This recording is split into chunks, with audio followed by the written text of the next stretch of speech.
અને વાત કરીશું ડ્રોના નામે સ્કીમ સંચાલકો છું મંતર।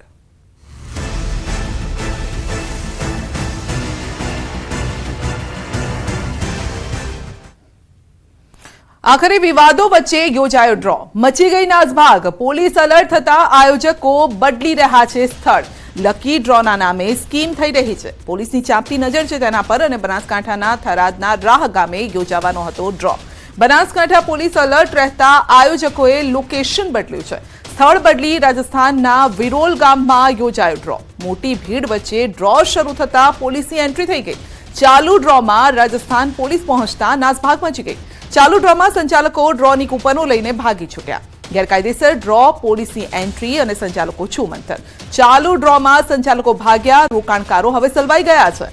તો બનાસધરા મિત્ર મંડળના નામે યોજાવાનો હતો ડ્રો અને કૂપન ખરીદનારાઓ વચ્ચે પોલીસને કરવી પડી છે જાહેરાત। આયોજકો ભાગી ગયા છે, ફરિયાદ નોંધાવો તેવું પોલીસનું કહેવું છે। જો કે ટિકિટ ખરીદનારાઓનો સવાલ હતો કે ડ્રો યોજાશે કે નહીં, પરંતુ પોલીસે સ્પષ્ટતા કરી કે આયોજકો જ નથી, તે ભાગી ગયા છે અને જ્યાં ટિકિટ ખરીદાય તે વિસ્તારમાં ફરિયાદ નોંધવા પોલીસે અપીલ કરી છે। અગાઉ થરાદના રાહ ગામે આ ડ્રો યોજાવાનો હતો, પરંતુ બનાસકાંઠા પોલીસની ભીંસ વધતા પાડોશી રાજ્ય રાજસ્થાનના સરહદ પરના સાંચો તાલુકાના વિરોલ ગામમાં આ ડ્રો યોજાવાનું પ્લાનિંગ કરાયું। આ ડ્રોમાં 5121 ઇનામો આપવાની જાહેરાત કરી લોકોને 399 રૂપિયામાં કૂપન એટલે કે ટિકિટનું વેચાણ થયું હતું। જોકે હાલ બનાસકાંઠા પોલીસ આવા ડ્રોના નામે ચાલતી સ્કીમોના ફ્રોડ સામે એલર્ટ થઈ છે અને તેથી હવે આયોજકો ભૂગર્ભમાં રહીને આ રીતે ડ્રો યોજી રહ્યા છે।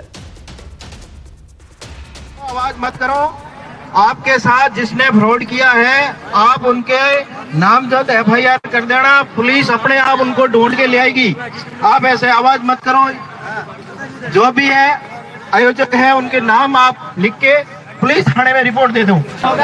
एफआईआर आप यहाँ पुलिस थाने साचौर दे दो, आप जहाँ चाहो जहाँ आपके साथ फ्रॉड हुआ है वहाँ दे दो। होगा कि नहीं होगा अभी वो सर जी?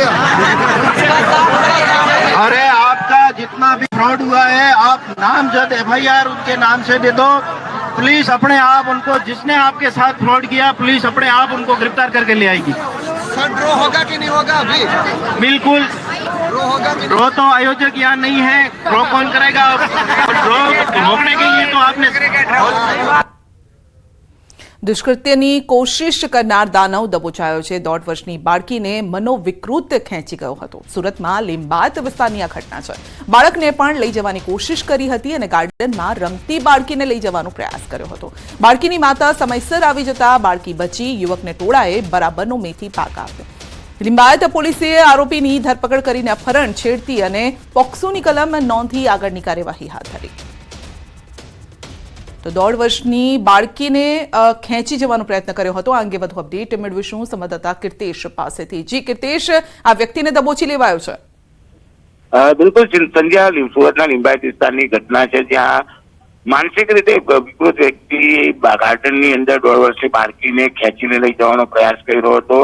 ઔદ્યોગિક નગરી છે, ત્યાં છેડતી અને દુષ્કર્મની સતત ફરિયાદો સામે આવી રહી છે, ત્યારે બાળકીની છેડતી કરનાર એક વ્યક્તિને લોકોએ ઝડપી પાડી બરાબરનો મેથી પાક આપી પોલીસના હવાલે કર્યો હતો। જોકે સમગ્ર ઘટનામાં યુવકને માર મારવા સાથે હંગામાના વિડીયો સામે આવ્યા છે। પોલીસે આરોપીની ધરપકડ કરી તેના વિરુદ્ધ કાયદેસરની કાર્યવાહી કરવામાં આવી છે। ખાસ કરીને આ યુવક વિરુદ્ધ અપહરણ, છેડતી અને પોક્સો હેઠળનો ગુનો દાખલ કરી વધુ તપાસ શરૂ કરી છે। જી, આપનો આભાર।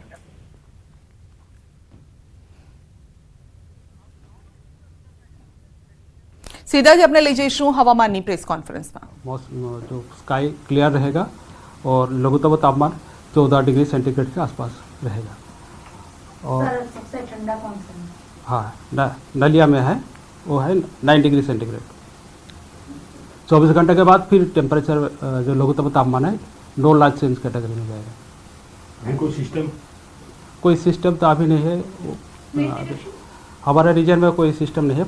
जो पवन का दिशा है उत्तर से उत्तर पूर्व है, राजस्थान के ऊपर एक साइक्लोनिक सर्कुलेशन है, लेकिन हमारे इसलिए विंड का डायरेक्शन ऐसा हो रहा है, उत्तर से उत्तर पूर्व हो रहा है।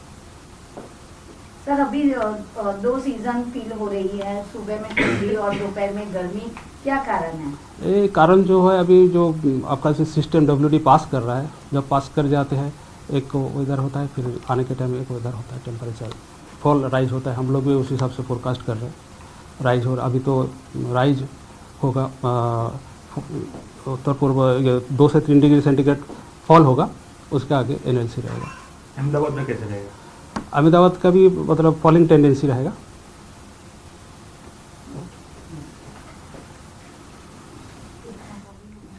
मुंह